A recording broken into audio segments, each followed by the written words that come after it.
Hiniling ngayon ng Meralco sa Energy Regulatory Commission o ERC na pahintulutan ng masingil sa publiko ang 45 centavos per kilowatt hour na nabiting pagtaas sa generation charge noong Enero. Plano ng Meralcong utay-utayin sa loob ng 6 na buwan ang dagdag singil.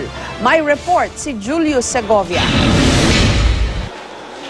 Sa petisyon ng Meralco sa Energy Regulatory Commission, uutay-utayin sa loob ng 6 na buwan ang nabiting 45 centavos na taas singil sa generation charge noong Enero.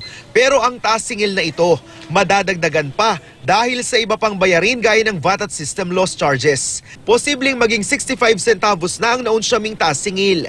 Kaya kung hahati-hatiin ito sa loob ng kalahating taon, papatak na tig 10 centavos kada buwan. Wala pa rin kwenta ang Meralco sa nabitin namang taas singil sa kuryente noong December na higit 4 na piso kada kilowatt hour.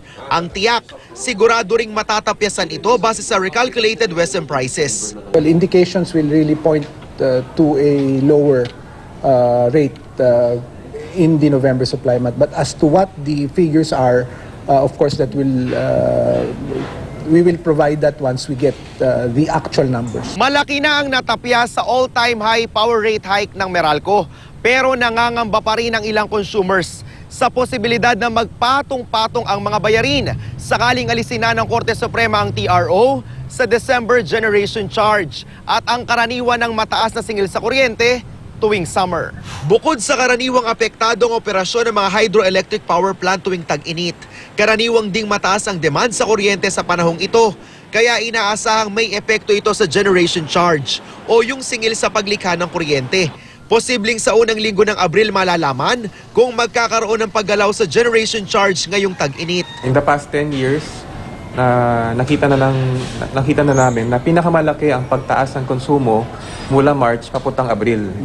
So ang mga customer namin, lalo na mga kabahayan, pinapayuhan na namin na mag-exercise ng energy efficiency. Siniguro ng Energy Regulatory Commission o ERC na hindi nila hahayaang magsabay-sabay ang taas singil.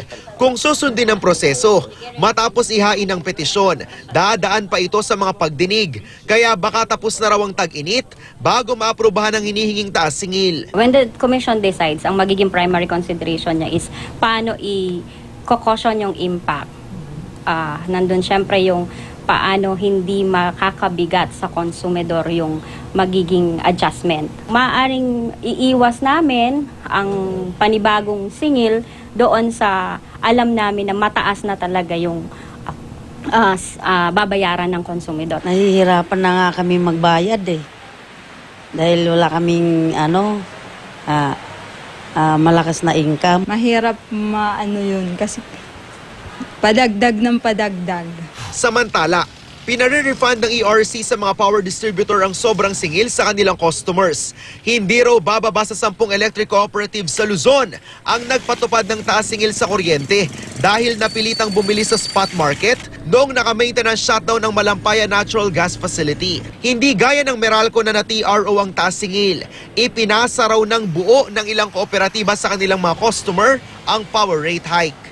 Julius Segovia, GMA News.